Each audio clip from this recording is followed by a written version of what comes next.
दिन टाइम की इच्चिंडु మైక్ అనిల్ అన్న గౌరవనీయులు మీ అందరి అభిమాన నాయకుడు గౌరవనీయులైన మీ శాసనసభ్యుడు మా సోదరుడు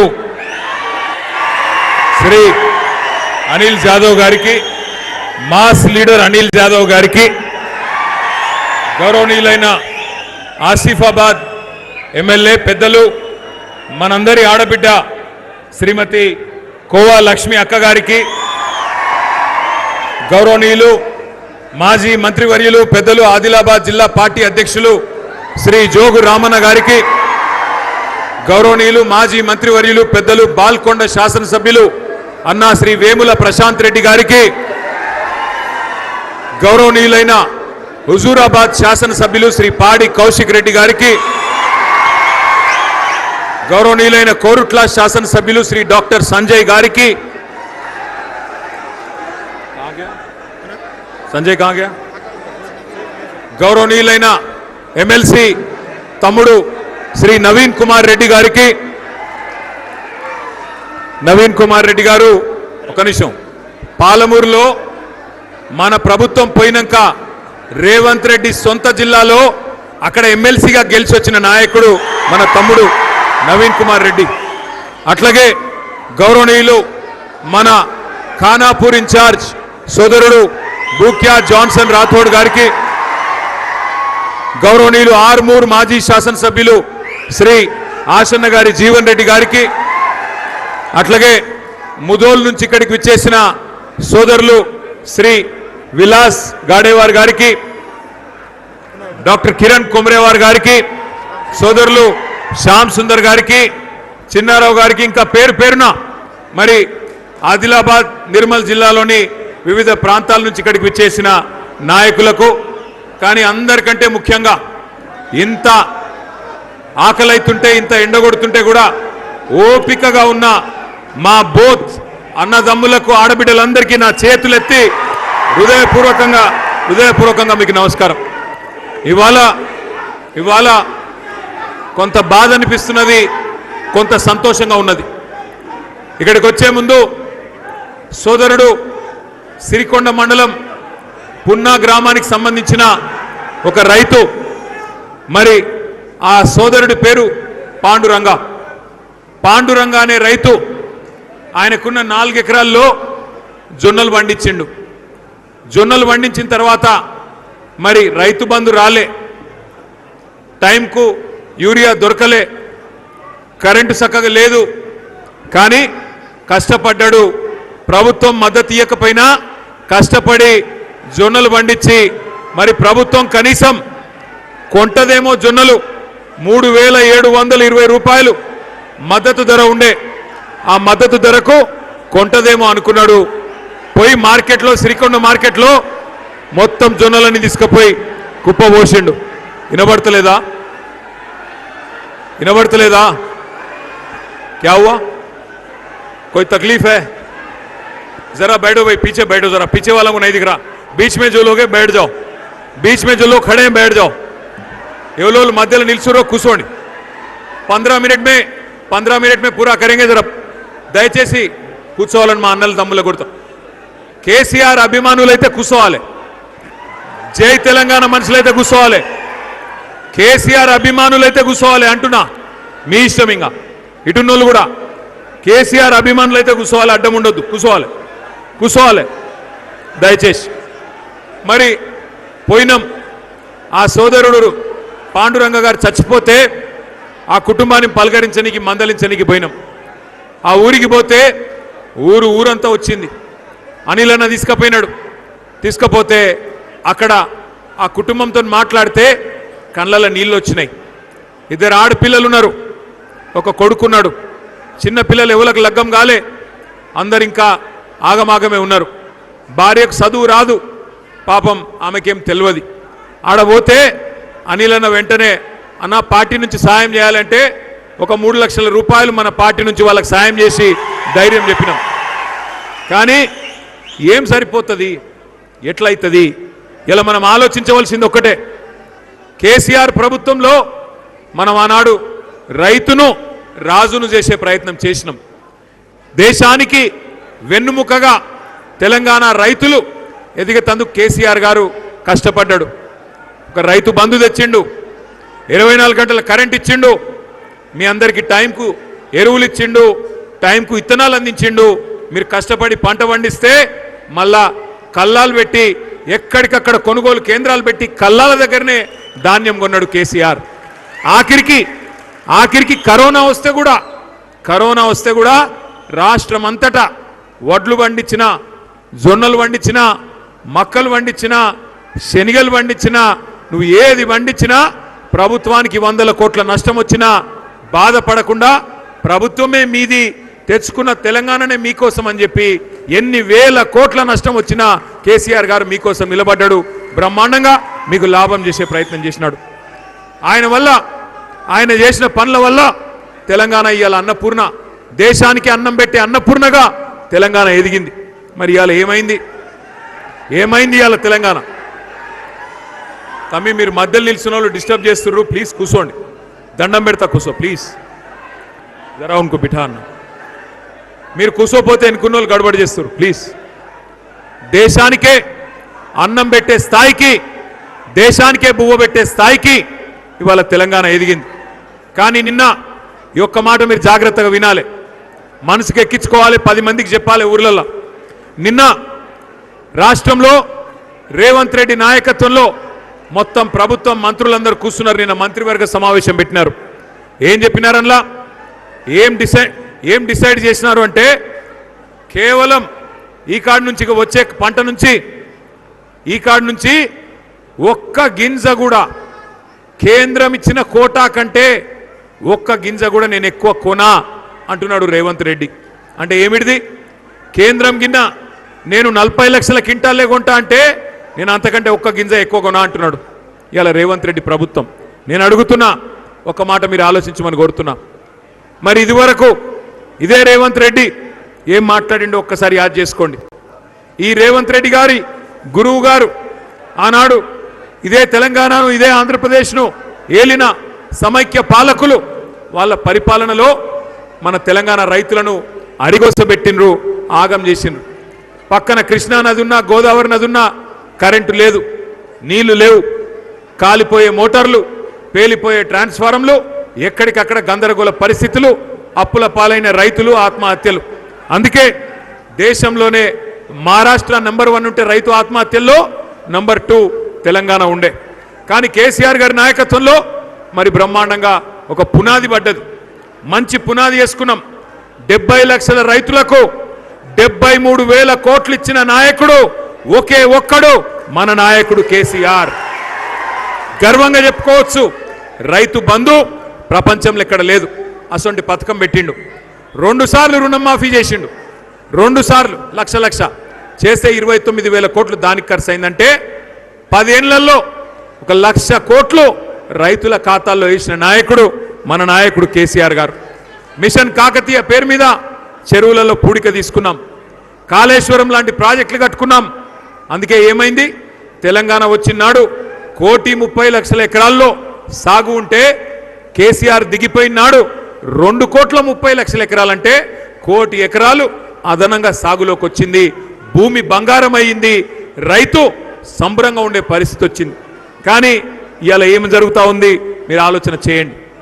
కాంగ్రెస్ వచ్చింది, సరే బోత్లో మీరు తెలివైన వాళ్ళు, మీరు అనుకున్నారు బోత్ నియోజకవర్గం ఆశావాదులు ఏమనుకున్నారు, కాంగ్రెస్ వాళ్ళు ఎన్ని అడ్డమైన మాటలు చెప్పినా, బీజేపీ వాళ్ళు ఎన్ని దొంగ మాటలు చెప్పినా నమ్మేది లేదు, మాకు కేసీఆరే కావాలి, అనిల్ జాదవే కావాలని మీరు గెలిపించిండ్రు. కానీ ఆదిలాబాద్ వాళ్ళు ఆదమర్చిండ్రు, పక్కకు ఖానాపూర్ వాళ్ళు మరి వాళ్ళు కూడా కలువళ్ళు అయిపోయారు. అందుకే అక్కడ కాంగ్రెస్, ఇక్కడ కాంగ్రెస్, దేశమంతా వదిలించుకున్న దరిద్రం కాంగ్రెస్, దాన్ని తెచ్చి మన నెత్తిన పెట్టుకున్న పాపానికి ఏం జరిగింది ఆలోచన చేయండి. రాహుల్ గాంధీ పెద్ద మనిషి కాంగ్రెస్ పార్టీలా, ఆయన వచ్చిండు ఢిల్లీకి వెళ్ళి, వచ్చి ఏం చెప్పిండు, రైతులకు అన్ని పంటలకు నేను బోనస్ ఇస్తా, నువ్వు దొడ్డు వడ్లు పండించినా, సన్నవడ్లు పండించినా, పత్తి పండించినా, జొన్నలు పండించినా, మక్కలు పండించినా, మిర్చి పండించినా, సోయా పండించినా క్వింటాల్కు 500 బోనస్ నేను ఇస్తా అని చెప్పిండు. దొడ్డు వడ్లకు కూడా బోనస్ అన్నాడు. కానీ ఇవాళ దొడ్డు వడ్లకు లేదు, సన్న వడ్లకు మాత్రమే అని మళ్ళా మాట మార్చిండ్రు.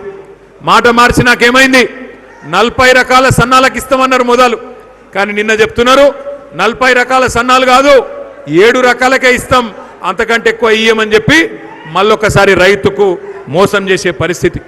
అదే మన ప్రభుత్వం ఉన్ననాడు మక్కలు కొన్నాం, శనిగలు కొన్నాం, కందులు కొన్నాం, జొన్నలు కొన్నాం, వడ్లు కొన్నాం, 1-2 కాదు, సోయాబీన్తో సహా అన్ని కూడా కొన్నాం. పంజాబ్ను దాటిపోయి నెంబర్ 1 రాష్ట్రమైనం. మరి వ్యవసాయం దండుగా అన్నోళ్లను పండుగ చేసి చూపెట్టినాం.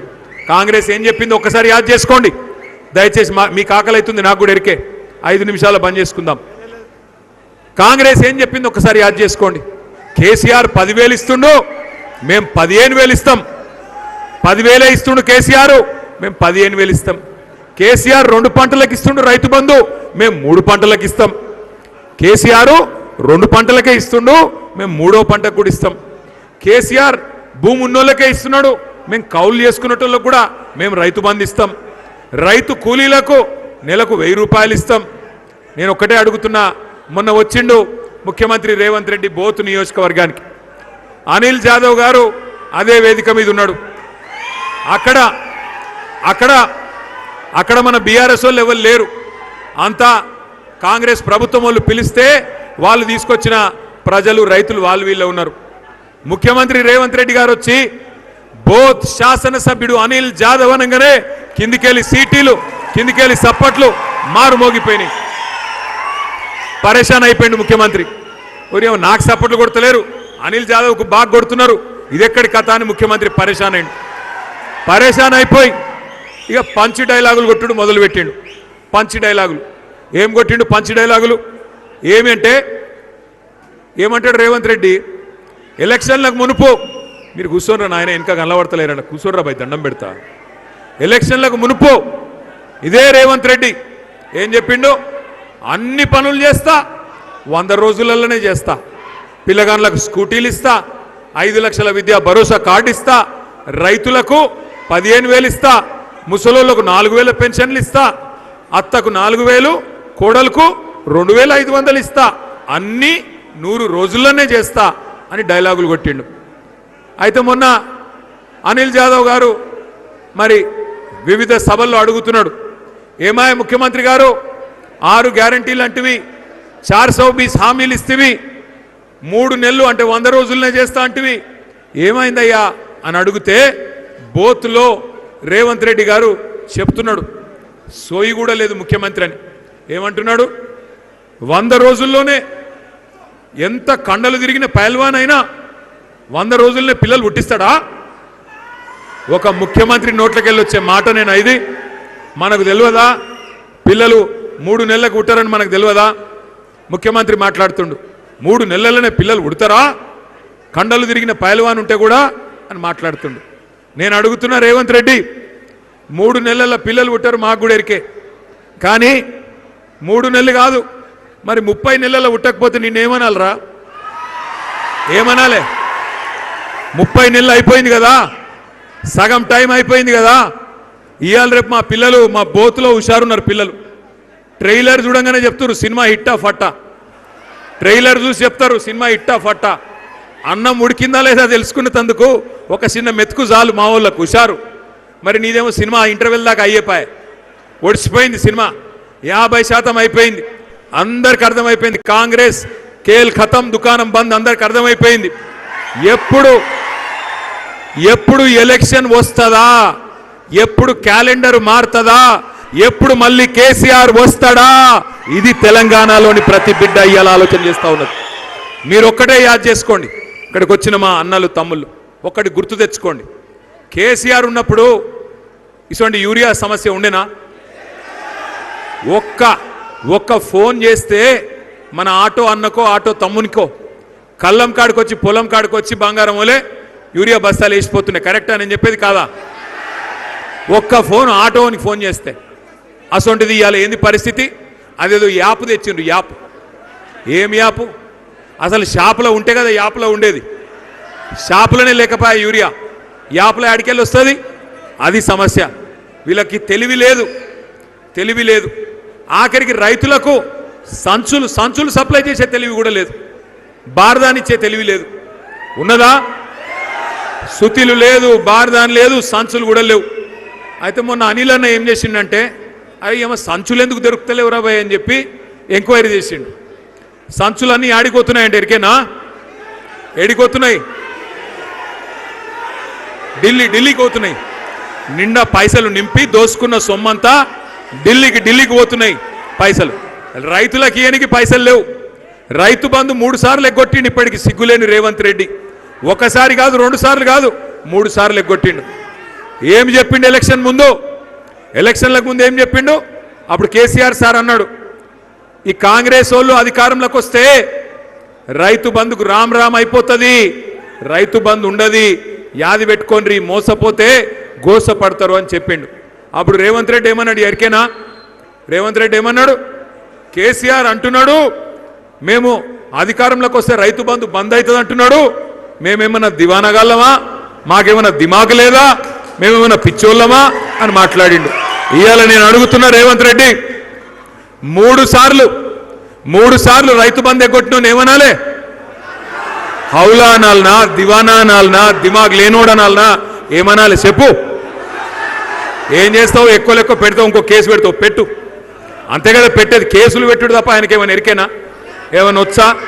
కేసులు పెట్టుడు, బూతులు మాట్లాడు తప్ప 2.5 ఏళ్ళు పీకింది ఏమైనా ఉందా? ఏమీ లేదు.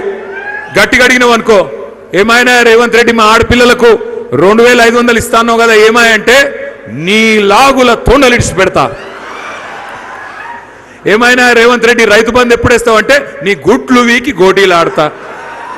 ఏమైనా మరి మా పిల్లగాళ్ళు ఎదురు చూస్తాను 2 లక్షల ఉద్యోగాలు ఎప్పుడు ఇస్తావా అంటే నీ పేగులు తీసుకొని మెడలేసుకుంటా. పేగులు మెడలేసుకునేది నాకు అర్థం కాదు. నువ్వేమైనా బోటి కొట్టేటోనువా? బోటి కొట్టేటోడు అయితే పేగులో మెడలేసుకుంటాడు. నువ్వు ఏమిటిది? ముఖ్యమంత్రివి. ముఖ్యమంత్రి తిరిగి మాట్లాడాలి, సిగ్గులేని మాటలు. ఒకటి యాద్ చేసుకోండి, ఇవాళ రేవంత్ రెడ్డి తీసుకున్న నిర్ణయం మొత్తం రైతాంగానికి ఒక శాపం.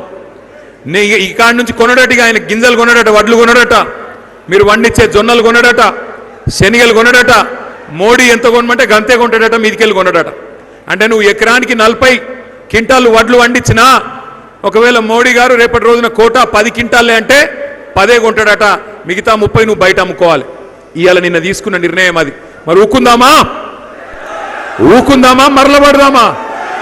నేను ఇప్పుడు పున్న గ్రామంలో కూడా చెప్పినా, మీకు కూడా చెప్తున్నా, రైతులను చూస్తున్నా నేను కొనుగోలు కేంద్రాలలో కాళ్ళు పట్టుకుంటూ పోయి ఆఫీసర్లు, అయ్యా కొనండి అయ్యా అని. కాళ్ళు పట్టుకున్నాడు కాదు, కాలర్ పట్టుకోండి. కాంగ్రెస్ వల్ల గల్లా పట్టుకుని అడగండి, ఎక్కడ పోయింది నువ్వు చెప్పిన బోనస్, ఎక్కడ పోయింది అని అడగండి. నువ్వు చెప్పిన కొనుగోలు కేంద్రాలు ఎక్కడ పోయినాయి అని అడగండి. నీ వల్ల, నీ ప్రభుత్వ అసమర్థత వల్ల రైతులు ఆత్మహత్య చేసుకునే పరిస్థితి ఎందుకు వచ్చిందని అడగండి. వదిలిపెట్టం రేవంత్ రెడ్డిని.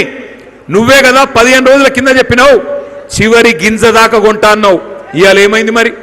చివరి గింజ దాకా కొంటా, మోడీ మెడలు వంచుతా, నేను మోడీని ఇది చేస్తా అది చేస్తా అని తొడలు కొడుతీవి. ఇవాళ ఏమైంది అని అడుగుతున్నా. కాంగ్రెస్కు 8 మంది ఎంపీలు ఉన్నారు. మీ ఆదిలాబాద్లో కూడా బీజేపీ ఎంపీ ఉన్నాడు. 16 మంది ఎంపీలను నేను అంటా ఉన్నా. కాంగ్రెస్ ప్రభుత్వానికి రాష్ట్రంలో ఎంత బాధ్యత ఉందో 16 మంది ఎంపీలు మీకు కూడా అంతే బాధ్యత ఉంది.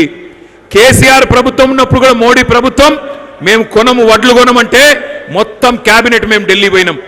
కేసీఆర్ సార్తో సహా మంత్రులు, ఎమ్మెల్యేలు, ఎమ్మెల్సీలు, ఎంపీలు అందరం ఢిల్లీ పోయి ధర్నా చేసి ప్రభుత్వం మెడలు వంచి కొనేటట్టు చేసి వచ్చిన నాయకుడు మనగాడు మన నాయకుడు కేసీఆర్. ఇవాళ ఉన్న ఎంపీలు 8 మంది కాంగ్రెస్ వాళ్ళు, 8 మంది బీజేపీ వాళ్ళు. మీకు కూడా జిమ్మేదారు ఉన్నది. రేవంత్ రెడ్డి తప్పించుకుంటా అంటే ఆయనని ఇడిచిపెట్టాం, ఎంపీలను కూడా ఇడిచిపెట్టాం. మీరు గెలిపించింది ఆదిలాబాద్ ప్రజలు. బీజేపీ ఎంపీని ఇక్కడ తప్పకుండా నిలదీయాలి, అడగాలి. ఏమయ్యా కొనడట మోడీ, ఎందుకు కొన్నాడు రేవంత్ రెడ్డి వడ్లు, ఎందుకు కొన్నాడు జొన్నలు, ఎందుకు కొన్నాడు కందులు, ఎందుకు కొన్నాడు సోయా? కేసీఆర్ ఉన్నప్పుడు కొన్నాడు ఎట్లా, ఇప్పుడు కొన్నాడు ఎట్లా అని గట్టిగా నిలదీయాల్సిన బాధ్యత మన మీదనే ఉన్నది. నేను ముగించే ముందు మీ తరఫున చెప్పేది ఒకటే, ఇది రైతు బంధు ప్రభుత్వం పోయింది, ఒక రాబంధు ప్రభుత్వం వచ్చింది. ఈ రాబంధు కాంగ్రెస్ ప్రభుత్వం వచ్చింది. కాంగ్రెస్ అనేది కరోనా కంటే డేంజరు. ఇది ఊర్లలో చెప్పాలి, కరోనా అప్పుడు కూడా కేసీఆర్ గింజలు కొన్నాడు, వడ్లు కొన్నాడు, అన్ని కొన్నాడు. కానీ ఇలా కరోనా కంటే డేంజర్ కాంగ్రెస్ కాబట్టే వాళ్ళు కొంటలేరు. రైతును సంపే ప్రభుత్వం వచ్చింది. అందుకే నేను అనేది మిమ్మల్ని ఒకటే, రైతును రాజు చేసే కేసీఆర్ నాయకత్వం మళ్ళా రావాలంటే మనం గట్టిగా నిలబడాలి. మీకు ఒక చిన్న ముచ్చట చెప్పిపోయేందుకే నేను ఇక్కడ దాకా వచ్చిన. ఈ నెల 25వ తారీఖు నుంచి మరి ఎస్ఐఆర్ అనే కార్యక్రమం కూడా చాలు అవుతున్నది. ఎస్ఐఆర్ అనే కార్యక్రమం చాలు అవుతుంది. జర గడబడి చేయకురు ప్లీజ్. ఒక్కసారి నేను మీకు చూపెట్టే ప్రయత్నం చేస్తా. ఏమిటిది ఎస్ఐఆర్ అంటే? ఏమిటిది ఎస్ఐఆర్ అంటే? ఇంట్లో పెద్ద అయోమయం అయ్యేది ఏం లేదు, గడబడయ్యేది ఏం లేదు. ఎస్ఐఆర్ అంటే స్పెషల్ ఇంటెన్సివ్ రివిజన్. అంటే ఏమిటిది? ఓటర్ లిస్టును జల్లెడబట్టే కార్యక్రమం. వాళ్ళన కొత్తోళ్ళు 18 ఏళ్ళు నిండిన వాళ్ళు ఉంటే వాళ్ళ పేరు రాపియాల, చచ్చిపోయిన వాళ్ళు ఉంటే వాళ్ళ పేరు తీసేపియాల. ఎవరికైనా డబల్ ట్రిపుల్ ఓట్లుంటే ఒకటే ఓటు ఉండేటట్టు చూసుకోవాలి. గంతే. ఇప్పుడు ఉదాహరణకు మీ ఇంట్లో కొత్త కోడలు వచ్చిందనుకో, ఆ అమ్మాయి పేరు ఇక్కడ రాపియాలి, వాళ్ళ ఇంట్లో కొట్టేపియాలి. అట్లాగే మీ దగ్గర ఎవరైనా చుట్ట పిల్లగాడు వచ్చినాకో, చుట్టపోల పిల్లగాడు మీ దగ్గర చదువుకున్న తందుకు వచ్చిండు, ఇక్కడనే ఓటు రాయించాలి, వాళ్ళ ఇంటికాడ తీసేపియాలి. మీకు 4 ముక్కలు నేను ఎస్ఐఆర్ గురించి చెప్పాలని చెప్పి ఈ స్క్రీన్ కూడా పెట్టినాం. జర ఒక్కసారి అందరు ఇక్కడ చూడాలని చెప్పి కూడా మీకు నా ప్రార్థన. ఇది వినబడుతుందా? ఒక్కసారి అందరు కూడా దయచేసి ఇక్కడ చూడాలి. SIR next slide. ఎస్ఐఆర్లా ఏం చేస్తారు అంటే, కుసోరా బాయ్, కుసో ఒక్కరిని ఇంతమంది ఎందుకు డిస్టర్బ్ చేసిన? కుసో. ఆయన చూడు, ఆయన బాధ ఎందుకు వస్తుంది, అనిల్ ఆయన బాధ ఎందుకు వస్తుంది. ఎస్ఐఆర్లో ఏం చేస్తారంటే, ఎస్ఐఆర్ అనేది ఇది మొదటిసారిగా జరిగేది. ఇప్పటికీ భారతదేశంలో 13 సార్లు జరిగింది. ఈసారి జరిగేది 14వ. మరి చివరిసారి ఎప్పుడు జరిగింది ఎస్ఐఆర్ అంటే 2002లో జరిగింది. 2002లో ఆనాడు ఏదైతే జరిగిందో ఆ లిస్టును, అట్లాగే ఇప్పుడు కొత్తగా ఉన్న లిస్టు 2025 లిస్టు రెండు పక్కకు పెట్టుకొని రెండు చూస్తారు. ఉదాహరణకు అనిల్ అన్నకు 2 పిల్లలు ఉన్నారు, ఇద్దరు బాబులు ఉన్నారు. వాళ్ళకు 2002లో, అరే నీకు దండం పెడతా సీటు కొట్టకరా, 2002లో ఆ రోజు అనిల్ అన్న పిల్లలకు ఓట్లు లేదు.